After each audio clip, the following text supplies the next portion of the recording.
Casey Muze describes himself as a community gopher for his organization, Avenue Speak, an organization designed to help people from grade school up to 100 express themselves and create a narrative for their life through a series of programs involving speaking, writing, hand drumming, and much more. Casey, a Mr. Rogers of hand drumming, offers to be your guide, whether it be through the Rythm Arts Project, a program designed for people with intellectual or developmental disabilities, Drum Talk, teaching people bidirectional communication through rhythm, his creative writing workshops, or King Avenue, a mentoring program for adolescent and young men. For our conversation, Casey allowed me into his creative sacred space, and I hope you will join me as we go and meet Casey Muze. All the things. Okay, I'm recording here today with Casey Muze. He's the, owner or runner of Avenue Speak. He can probably introduce himself a little bit better than I could, so I'm going to let him do just that. Yeah, so my name is Casey Muze. I am I'm going to call myself the community gopher for Avenue Speak. But yeah, I am the owner of Avenue Speak, the operator of Avenue Speak. It is definitely a creation of mine through my heart and desires and pain and pleasure and coping and non-coping and all of the testimonial things, man. Yeah. So what is it exactly that the organization does, just to give our audience an idea? So I often tell people Avenue Speak is a public speaking business, but then I will say sometimes that Avenue Speak is a hand drum education service. But then I will also tell people that Avenue Speak is a holistic healing avenue, expression, exploration, bunch of other jargons and synonyms and antonyms type thing. Because we also do creative writing workshops. But then we also have King Avenue, which is our mentorship program for adolescent males and young adult males. So, there's a lot of things that I think people miss a lot of things because they see one thing, and mostly it's drumming, of course. I get coined as the drum guy or, the drummer, or, my TikTok is Little Drummer Boy, but I think that's appropriate for TikTok. I don't think it's appropriate for anything else. You're not going to put that out there as your main title. No, not as Avenue Speak. No, it's not going to replace Avenue Speak whatsoever. But the intention is, so Avenue Speak came after or transformed from a nonprofit that I started in Deep East Texas, specifically Nacogdoches, Texas, in 2016 called Star Avenue CO, which is, if you're from Nacogdoches or know anything about Nacogdoches, it literally is named after the street Star Avenue in Nacogdoches, Texas. So wanting to take kind of the same principles and kind of the same information and knowledge and education and wisdom, but do it more intentionally for educational purposes, Avenue Speak was born. Okay. And then I moved to Tyler. Yeah. So what was the Star Avenue like? How did it transform from? For one, what exactly was it you were doing there? Were you doing the hand drumming and the public speaking and stuff? I was doing hand drumming and facilitation of other individuals, other creative individuals, providing their own workshops underneath Star Avenue. Mm. So like hand drum workshops, I would have other people do writing workshops. I would have other people do art workshops. I would have other people I had a guy do martial arts workshops. I had a guy do photography workshops, and yeah. So it's just sort of a place for creatives. It's a place for creatives to teach how to do their creative. Yeah, help other people find their own creativity. Yeah. So when did that all start for you? Like when did? 2016, when I moved to Nacogdoches, I came off the hill of unfortunate, unforeseen life events after experiencing a bit of substance use, a bit of mental health chaos, a bit of just misguided things, and being attached and ingrained into the music industry for entertainment purposes. I was like signed to an indie label for a little bit, and through just things that I had to leave due to things that are a little bit personal. I'm not necessarily going to talk about them today, but I ended up transitioning from providing music for entertainment to providing music and for education and just information. And so out of that, Star Avenue was born. And then from Star Avenue, Avenue Speak was born. So I literally just went through the process of transformation of providing music for entertainment to providing music for education. Yeah. So what does providing music for education look like for you? It means I teach individuals the benefits of holistically, right? So you have like three main things for me. You have tactile, you have motor skills, and you have spatial interaction, right? And so all of those things I've found over my lifetime drumming gave to me. But then later on, diving back into that through going, experiencing depression and anxiety for a couple of seasons in my life, I realized that writing was also one of those things that led me to a lot of healing. And so I would be a very improper person if I did not provide those particular educations to others and allow people to understand the healing mechanisms that exist in writing and drumming. And drumming was my primary, and dude, it's like life-giving for me. I mean, I could talk about it all day. I mean, I'm probably going to bore the world with a bunch of nerdy jargon today, and that's okay. I decided today. I'm fine with that. Yeah, good. Because I decided today at work that I was going to be okay with speaking nerdisms today. Yeah. So,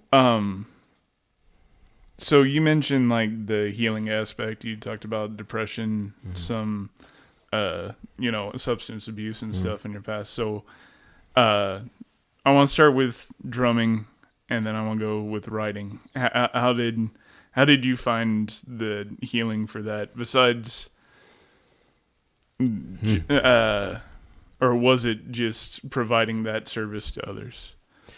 I think for me that was a couple of circumstances. I don't think I figured out that I found healing principles or healing perspectives in drumming until I was like 25 or 26. I think being in a season of transition where I decided to switch for music to music and education and music and entertainment, I was able to sit back and reflect and realize that I was giving a lot of opportunities to explore these gifts. For instance, and I'll take you on the journey a little bit. I'll start from as early as I can in life. Go right ahead, man. When I was 2, my mom gifted me the opportunity to explore rhythm by not being irritated when I dragged her pots and pans out and started banging on them. She literally said, "Here, these are yours every day for this amount of time. I want you to explore." And so I did that. And then later on, when I was in junior high and I was in band in school, whenever I was mad or irritated or frustrated, she would have conversations with me about the dynamics or the circumstances of me being irritated or emotions or irritability or whatever existed. And then afterwards, she would always say, "Do you want to go play drums now?" And I would always go play drums. And then transitioned into just exploring drumming as in drum kit later on, and then just getting into the dynamics of what those are. And then when I was in Dallas going to school for music production and experiencing a crap ton of depression and a crap ton of anxiety, I would drum. And then when I would experience not feeling like I fit in anywhere whatsoever, drumming became my friends. It's like I often tell people, I really didn't find drumming. Drumming found me, or maybe we found each other, or maybe Rythm and I found each other in a very weird way. So. Yeah. So how does the drumming transition into the writing in this journey of you finding how to I guess accept yourself or maybe heal from? For me, the drumming doesn't transition. For me, writing came about whenever I would lay down at bed at night after a day of going to school in Liberty City, Texas, where I grew up. I was born in Longview, but I grew up there, and experiencing a day of wondering why my classmates were so mean, or wondering why I just like simply didn't fit in, or wondering why I was so outcasted, right? And I would go home and put a Tupac CD in my CD player at night and listen to it. And then like 30 minutes to 45 minutes or so before I went to sleep, I would listen to Tupac or whatever was being played at that point in time. And I would just write. And it started with me writing hip hop verses, and then it transitioned into me writing more poetic things. And then writing then transitioned into me doing like short story form writing. And so then writing came right alongside drumming. And so then both of them just became the things that I use as coping for life, period. Like I got asked the other day, what do you do for fun when you're not doing all this Avenue Speak stuff? I drum, and then I write. Like that's literally what I do for fun is I drum and I write. Yeah. So, trying to think of a good way to And transition. I eat food. I eat food. And you eat food. And I eat food with my friend Uriah Johnson. So I'm trying to create a timeline here. So I don't know how much you want to go into it, but the indie music, do you want to go into that at all? Or going into what? You said you were on an indie label. So was that you writing, or was that just you drumming and performing? So I got signed to an indie label to do in-house studio sessions, like in-house engineering and in-house drumming. Yeah. And I was told that in order to continue to be on this label, the contract and the fine print says I had to use. And I didn't. And then I was dropped because I didn't. So depression and anxiety was a heightened real thing. And then I went through a couple of circumstances from that, and I moved back home to Longview. Didn't want to. I fought it, but I had to. And then I was offered the opportunity to go to school for LCDC certification, which is licensed chemical dependency certification. So that is my like everyday 9 to 5, and Avenue Speak is also my 40 plus hour job. Yeah. So, with that certification, what exactly are you doing? I'm a drug counselor essentially. Yeah. So is that like group sessions, or that going to individual group sessions, individual sessions, case management, setting people up for aftercare. Yeah. Yeah. So did you use any of what you learned there and brought it into Avenue Speak, or both? Yeah. Both. That happens both ways. I use. I think for me, I was brought. I learned a lot of counseling skills, and I learned how to speak to people a lot from my mother, who was in education since I can remember. Like, at least since I was born. She's probably been in education now for. Well, I ain't gonna do that because I'm gonna give her age. I'm gonna date her because she's my homie. But yeah, I mean, she does speech pathology. So watching her give education and watching her teach other people and instill other people, and I learned a lot about counseling. She also has her certification to be, she may not have it now, but she spent a certain season at a certain point in time as a guidance counselor in school. So, I mean, the counseling skills were something that literally I inherited by osmosis, but then also paying attention to influence and music theory when I went to school for music production, and just how influence works through colors, and like watching things like what is it? Fantasia, you know, the old Disney movie where the colors move all over the place and things like that. And really just thinking about those things in depthly and a little bit more intentionally.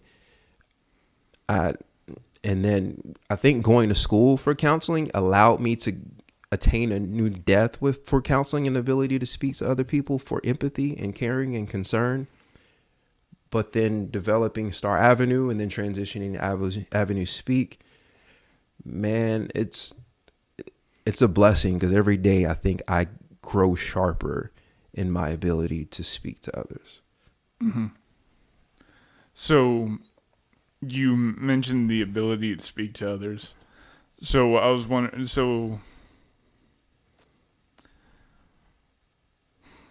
I'm trying to think best to word this. I find a lot, like, I put out a lot of stuff, artwork, music projects with my brothers and stuff. And a lot of it is, I don't want to be misunderstood. Yeah. Yeah. So, Yeah. I'm trying to think where that comes from. So is this your journey of trying to make sure you're understood before you felt like you weren't in school and stuff? No. I think I'm well past the point of worrying about being misunderstood. And like, I'm very audacious and unapologetic into who I am. I think the only thing that maybe sometimes I wish wouldn't happen is people just wouldn't assume that I'm providing drumming and drum circles for the hell of it, and I'm just doing it for fun and it's a hobby, because you picked up really quickly that it's deeper than that. And I don't know what the difference is, and I don't know how that happened differently, but that's something that bothers me sometimes. But it doesn't bother me to the point to where I stop my grind and my hustle. I don't know when that happened to where I stopped caring what people think about me, but I did realize that, I'll give you this. So my mom used to always tell me this, and I keep every single day of my life, but it's a Maya Angelou's quote. I think it's a Maya Angelou quote. If I get it wrong, somebody please correct me. You can correct me if you want to. I'm fine. I promise you. If I say anything that's wrong, I take criticism full assault, right? But it's those that matter don't mind, and those that mind don't matter. So for me is, if you understand, or if you present in a conversation with me that shows that you really are truly caring and concerning about the journey that I'm on, and you present me the same opportunity to show you care and concern about the journey that you're on, that's a different story. If you never present those opportunities for that, then I won't spend the time there.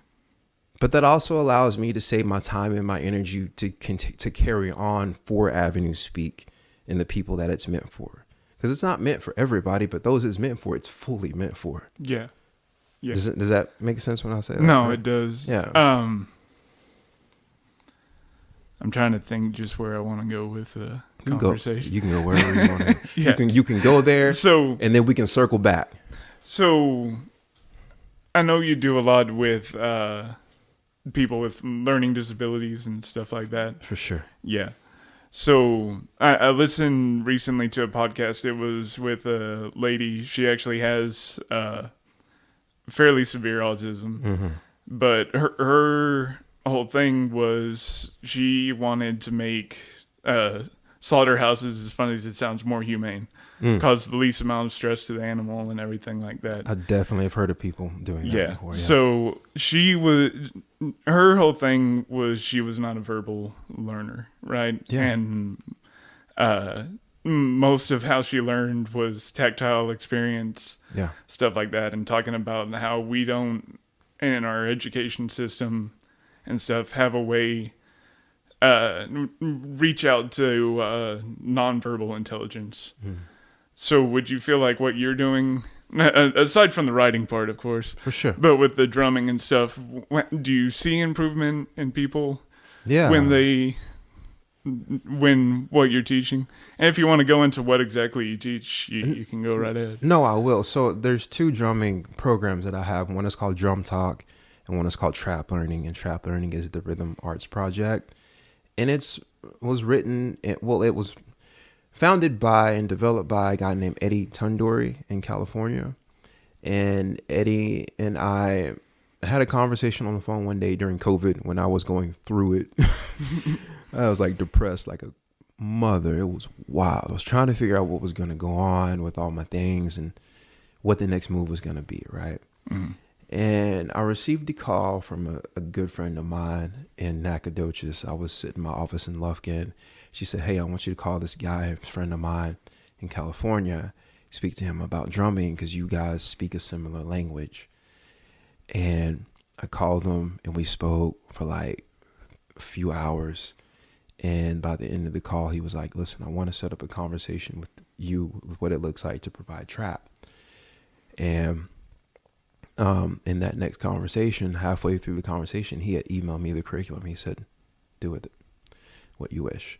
And just the only thing I ask is that you do it service with respect. Mm-hmm. Cool.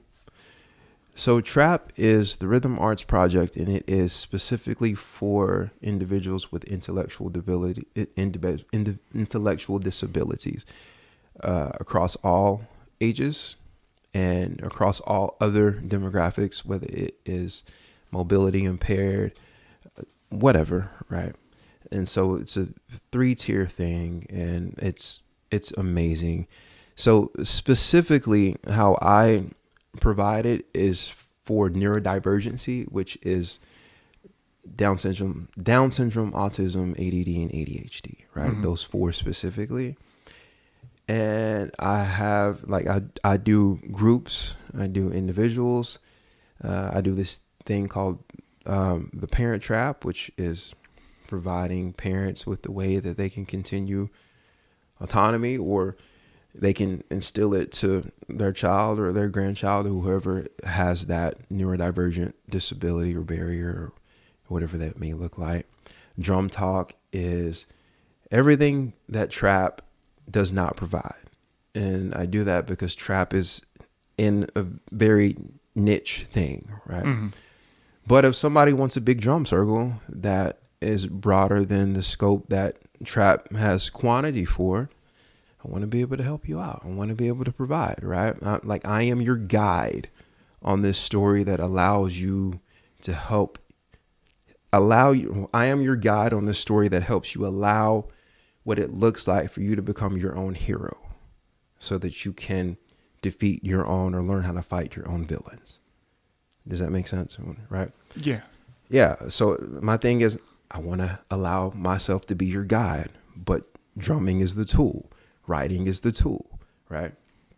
So yeah, so I have Drum Talk, trap learning. Like Drum Talk could be as broad as me speaking in front of other people, my testimony, because my testimony has a lot to do with drumming.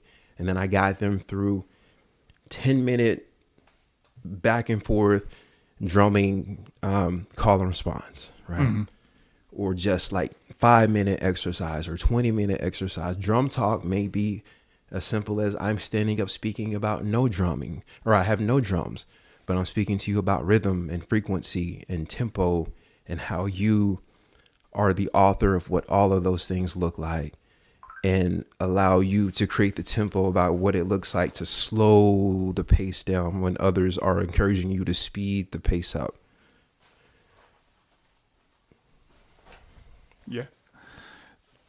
So I'm trying to, so I guess how do you accomplish that? I don't want you to give away, your public speaking thing, but No, if you could just, if you could just give away, yeah, dude, it's like a little example of that. It's because I think I understand what you're saying. Yeah, no, it's one thing, one day at a time, right? Like one client at a time, one person at a time, one interaction at a time. Like, for me is always am big on this moment is the most important moment in my life. Like this conversation with you is the most conversation I will ever have and I am ever having in my life, because it's the only opportunity that allows me to create success for the future. Right? Mm-hmm. My thing is I need people to understand that. So in order to grasp that, I need to be that. So I need to be present in that moment so that I can allow myself to understand and identify what your barriers are, or what your struggles are, or what your right, or what your villain is, or what its name is, or what it looks like, so that I can understand what the emotions possibly are that are dictated or that are presented by or from that villain, so that I can allow you to understand and identify the tools to be your own hero, so that I can allow you to continue to allow me to be your guide, right? Yeah. That's it. Like, I am very purposeful about just being in the moment and allowing myself to acquire the knowledge to equip myself to have and create those conversations. I think I understand it. I'm trying to break it all down. Okay, so Need a dry erase board or something. yeah, the red lines. Yeah. I think those like transparent dry erase boards are the coolest things ever. Somebody buy me one of those. Buy me a transparent dry erase board so that I can sit here and write on it and speak to the people. Yeah, that would be fantastic. So, I know it doesn't relate directly to it, but you said it comes out of it. So, trap. How necessarily are you reaching out to people with developmental disabilities? What exactly are you providing them, presenting to them, and what you do? Man, you gonna get me in trouble. You gonna have me tell the whole entire trap program. All right, so look, there are display boards that I use for trap, right? And so a lot of it is sequencing and patternization. A lot of it is tactile adaptation. A lot of it is auditory adaptation.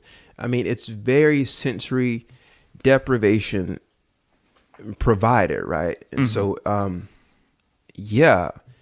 just it's cool. I love it. I absolutely love working through trap and what it is. Like, it's the coolest thing in the world so Neurodivergent Advocacies of East Texas, which is called NAT, because, you know, people of the world love acronyms in the nonprofit sector. It's called NAT, N-A-E-T.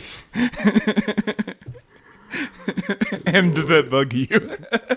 No, it's a bit annoying, but I guess it does bug me a little bit. But, you know, whatever. It's just unnecessary, I feel sometimes. But they love it. They really do. It's just like, I think the only place that I provided substance abuse work that is not an acronym is where I'm at now in Tyler. But yeah, like the place I used to work in Lufkin, which I'm not going to get into all that because I'm not here to promote that. I'm here to promote.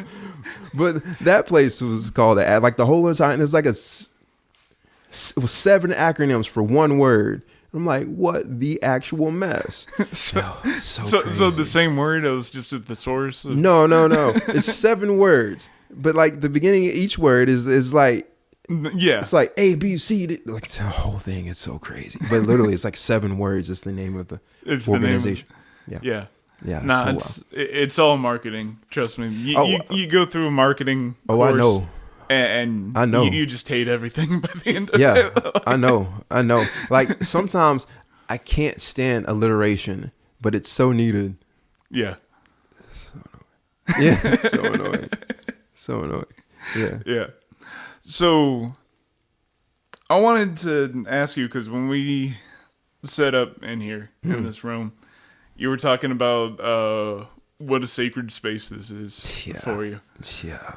So, and I kind of understand it because I've had workshops and different things set up where I'm like, you know, this is the space where I can be creative and stuff like that.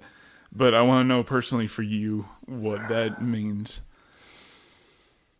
I mean, because there's stories in this room, dude. I mean, the energy's got to be protected, right? So each one of these drums I have named, from this one to all of these plethora of percussion instruments, to even the ones that sit right there by you, to those 2 congas or congas on the back over there in cases that are the only 2 that I have in cases because they're so very special and so very pretty. Even like these steel drums that I have like right there and right there and right there and right there. Oh my God, I forget how many drums I have. And these bongos right here. those carons or cajones right over there.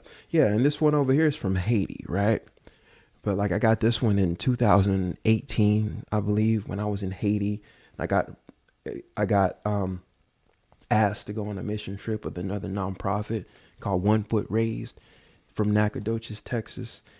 And of course I said yes, because they asked me if I would come, and I was confused. So I'm gonna tell the story. Can I tell the story? Go right ahead. Cool. This is long form. Go as long as you want. So in the year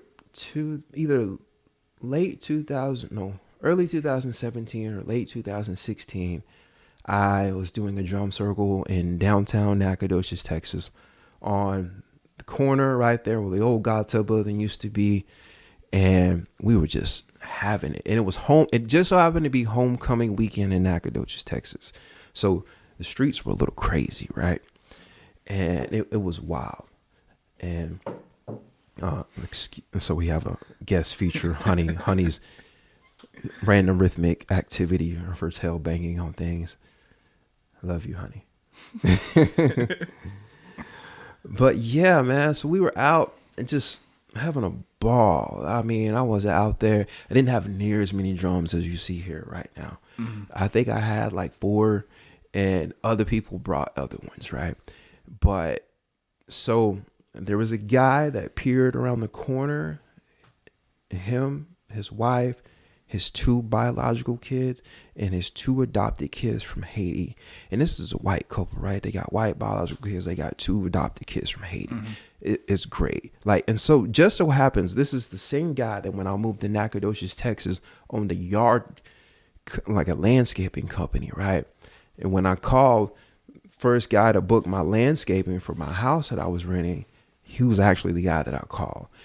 And it was so crazy, right? And so I knew that he had this nonprofit where they went to Haiti often, and they gave resources to homeless shelters and orphanages and schools and things like that. They did really great work in Haiti, right? I don't know if they're still operating like that or not. But his wife was just sitting there, just having fun, just playing the drums. And she's just out there. She's like, oh my God, this is amazing.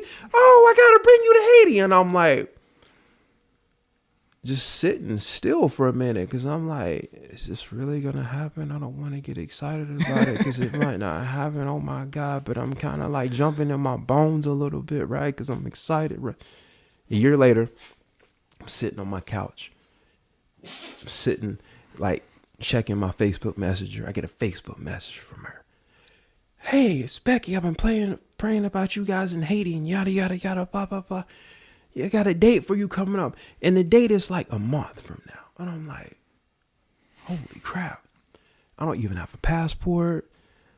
Like, geez, what's going to go on? And I sit still for a minute and I think about it.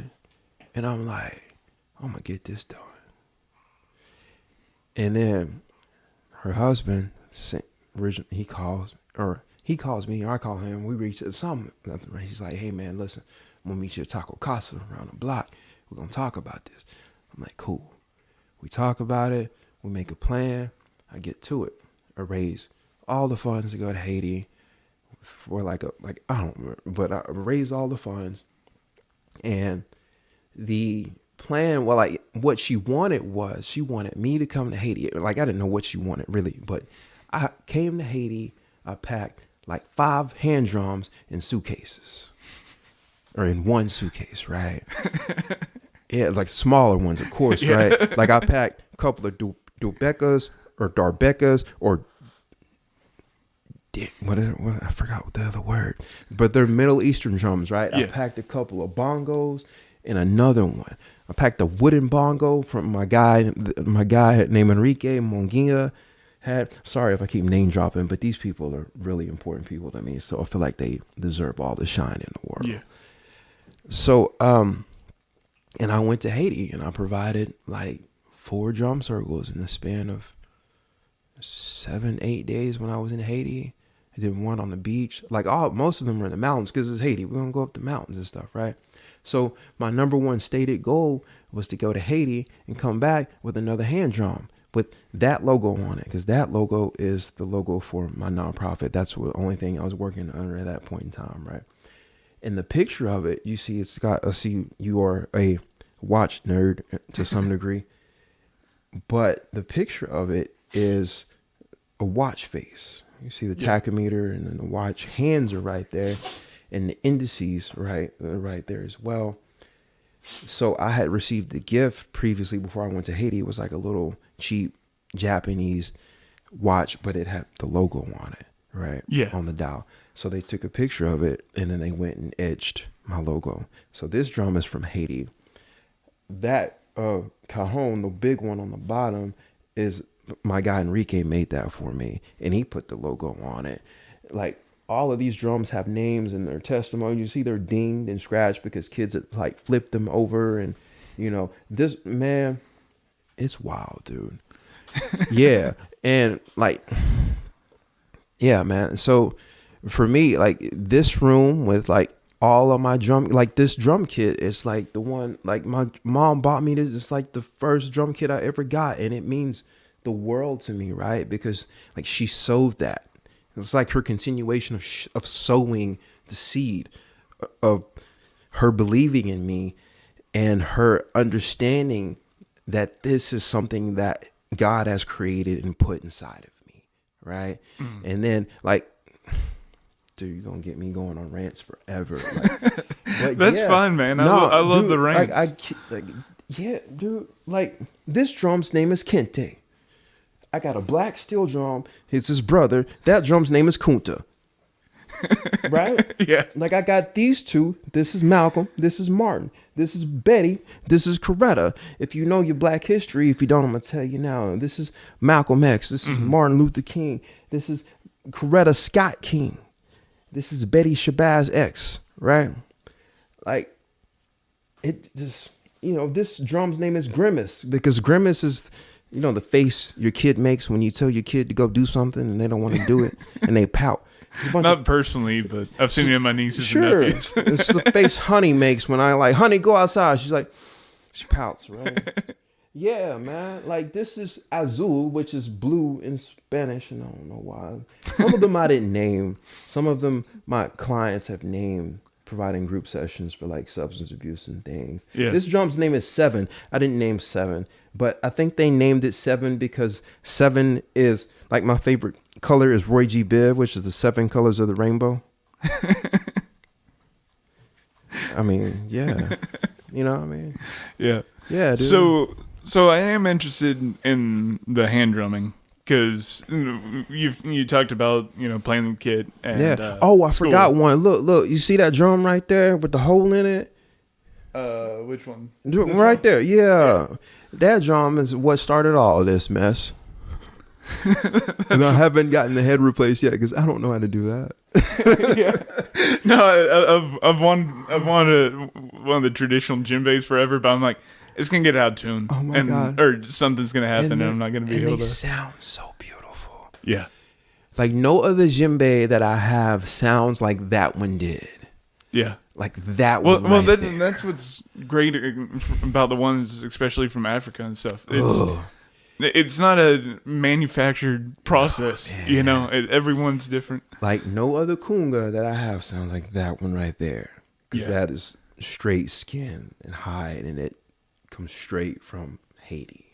Yeah, the wood, like, you can tell it's bowed, and it's Jesus, great. It's like God in this room, dude. You know? So let's talk about this djembe. All right. Okay, so His name is Kenya, by the way. Kenya? Yeah, it's a her, actually. I'm sorry, Kenya. I don't mean. Yeah, her name is Kenya. Okay, well, let's talk about Kenya. All right. You know, your first love. Let's do it. So I'm so enjoying this conversation. This is so much fun.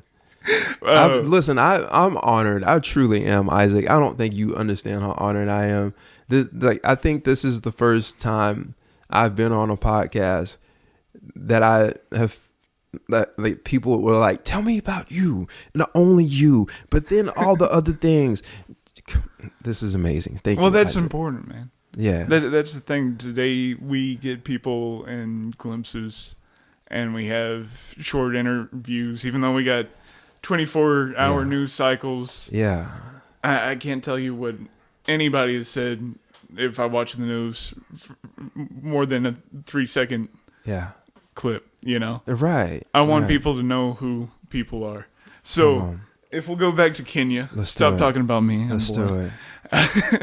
I mean, we ain't got to. You deserve a spotlight too. And one day this role is going to be flipped, and somebody's going to do this about you. It's going to be incredible. I tell my brothers one day I want PBS to do a special about the 2020s. Yeah. And I'm important enough for them to give me 1 minute whole section in there. Dude. You know what I want? And I decided, I know we said we're going to talk about Kenya, but I keep getting sidetracked. I haven't lost track of it, I promise. But before we talk about Kenya, I want to talk about that leaf that's on top of Kenya that says Serenity on it. Yeah. That's crazy. That story's ridiculous. My God, that story's ridiculous. So, yeah, Matt, I forgot what the heck I was going to say. We'll come back to it later. Let's talk about this leaf. Let's talk about the leaf. Let's go. Yeah. So this leaf, man, hold the leaf up so I can get the leaf so I can put the leaf up. Man, so this leaf is it's a fake plant leaf with the word Serenity and some graphics on it that I got while I was doing the beginning of a thing called Coffee and Session Tours in downtown Lufkin, Texas, right? I'm sitting in the alleyway of Standpipe Coffee House. Shout out to Standpipe Coffee House in Lufkin, Texas for being... I'm going to have to go through this and link everything down below. Do it, because I will. They will share the mess out of I it. will. This is going to be fantastic. I feel like everybody deserves a part in the story, and I'm super grateful for everybody that's taking part in my journey. I truly am. It's amazing. But this leaf was floating in the streets of Lufkin, Texas. Like the wind was carrying it, and it just got done raining, and the wind was blowing, and I'm doing this drum circle, and all of a sudden this leaf starts pow, pow, pow, pow, like we're playing, and somehow this leaf is popping to the rhythm, to the tempo, and it's just like pow, pow, pow, pow, pow, pow, pow, pow, pow, pow, pow, pow. And it's the illest thing ever, right? And we're sitting there, and then it just falls to the ground when we're done. Or like we take a sabbatical, not a break, but a sabbatical. We stop playing for a little bit. I like the word sabbatical, right? And one of my homies picks it up and writes Serenity on it. And we keep it. And it's just been with me ever since, man. Serenity leaf is fantastic. I should get it framed or something. I don't know, but I love it. It's glorious. I thought of, have you ever seen the TV show Firefly? No. Should I? Well, it reminded me of that because there's the name of the ship they're on is in a future sci-fi sort of thing. The name of the ship they're on is called the Serenity. Oh, that's fantastic. And in the movie or whatever, the pilot's flying through the middle of all these ships and asteroids or whatever. Yeah. He says, "I'm a leaf on the wind." Come on. And then after all that, he gets through everything, and he ends up dying. Yeah. So that's just what I thought of. That's glorious, dude. That's glorious. That's so cool. Yeah. Okay. So if we'll go all the way back to Kenya now. Let's now do that it. we've got this amazing story. Let's do it. Documentary. Where and when did you get Kenya? Man, I got Kenya well before I moved to Nacogdoches. Like I rolled up to Nacogdoches with Kenya. A cajon that I don't have anymore because I gifted him to a kid, I think. Or no, to Mr. Grant Menzies, who owns a really fabulous shop in Nacogdoches, Texas. And a piercing spot that he just opened up that I can't remember the name of it right now. My bad, Grant. It's okay. You don't ever answer the phone when I call anyway. I'm playing with you, Grant. I'm playing with you. You don't answer the phone though.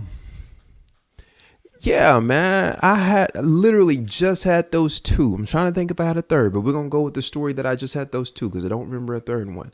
Mm-hmm. And I got Kenya because I don't know why I got Kenya, but I sometimes tell people this is I dived into hand drumming because it connects to my spirit because I'm black. I don't know if that's true. Maybe something gravitated in my spirit towards it, man.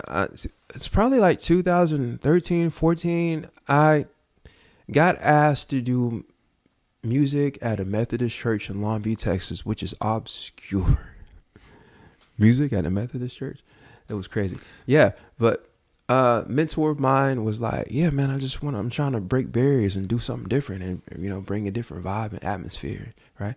So he had me play some hand drums, and I bought Kenya so that I could do that and learn how to play hand drums. Just like basic hand drum stuff, right? That's what I was playing. And it's so funny to watch my progression on hand drums, to know that I can play all of these hand drums just like to their ethnic design and purpose and how they play them in their indigenous way, right? Like the Darbuka, Doombek is the other name of Doombek, right? Yeah. Little small steel one right there. I got one of those. Yeah, man. I remember one day I was caught playing one of those in a photo, like a djembe, and somebody was quick to say, "That's not how you play that," and call me out. I was like, "You right. Can't tell you you're wrong." So I was like, dang, I gotta learn how to play Doombek like sideways in my lap, right? Yeah. You know? So yeah. So learning how to be respectful of the heritages. Yeah, we'll handle that later. Yeah. Learning how to be respectful of the heritages of these instruments has been humbling. So yeah, it's been truly humbling. Yeah. So I do want to know, because you said you taught yourself. Was that just experimenting with it? Did you find classes somewhere, or? Nah, I just jumped in. I just dived in. Yeah. I really did. I just dived in. What I found to be interesting is, as I watch people that give me inspiration, that are other professional percussionists that have long term like been surpassed me, like Omar Hakim or some of these other people, no matter how much I adore and respect them for what they do, my technique will always just simply be my technique and how I adapt to what it is and how I try to only use my technique. And if I end up using some skill or tool or some dynamic that they use, cool, but I will never look like them. I will never sound like them, because my technique will simply just be my technique. Yeah. Yeah. No, I do feel, me and my brother have talked about this because he's a musician. Yeah. And we talked about people who play covers of songs, note for note. All right. But it still doesn't sound like the person that they're mimicking. It still doesn't sound like them. Because dynamics are different, accents, like something will always be different, and you. Yeah. But we've always been like, because I feel like music is such a language, it's such a personal expression. Mm-hmm. It almost hurts me when somebody feels like they have to do it exactly like someone else. Right. Instead of finding their own voice. And I don't know, I just find that so much more enjoyable. And I find it so much more enjoyable hearing somebody put their own voice into something. Yeah, man. No, for sure. You don't even want to hear the same thing. You want to hear, in reality, like it's almost off-putting when you hear someone try to match what somebody else has done to a T, and then they put it out and it sounds like they're trying to play exactly what they've heard. Yeah. Yeah. You want to hear a different story. Yeah. Yeah. And that's what it is. That's your story. Yeah. Going out there to the world. Well, man, I think I've ran out of things to say. Is there anything you want to add in on the end? Anybody you want to shout out? Oh, man, I can't get into shout outs. I'll be shouting out forever. I can't do it. I can't do it. No. Okay, wait. No, I do have a question, because you mentioned that you do have your own podcast. I do. So, what's the goal of that podcast? What's the name of it? goal is, I think, a similar thing of your podcast is just to tell stories. Yeah. Name of it is, it's going through a rebranding stage. So the name will not stand, but the name has been Avenue Chat. So it's going to go through some other things as well. But it's on Spotify, it's on YouTube, and yeah. Yeah. So is it pretty similar to what we've been talking about today? Or? Yeah. Yeah. Yeah. Do you usually have a guest on? Or? Yeah. Yeah. Yeah, it literally is. It's like me sitting here asking you questions. How life's been? How you get into that? Man, what was your... Yeah. That's awesome, Yeah. man. Yeah. No, I'll definitely link that down below. Thanks for letting me into your sacred space, man. No, Thanks for man. having this conversation with me. For sure. Thank you. It's been a lot of fun. I'm so glad. Thank you for respecting my sacred space. Oh, absolutely. Yeah. Man. I got to respect that because I want people to respect my own, you know? Yeah, I feel it. Yeah. I feel it. Thanks, For man. sure. Yeah. It's been great. Nah, thank you for having me on, Isaac. It's been an awesome pleasure.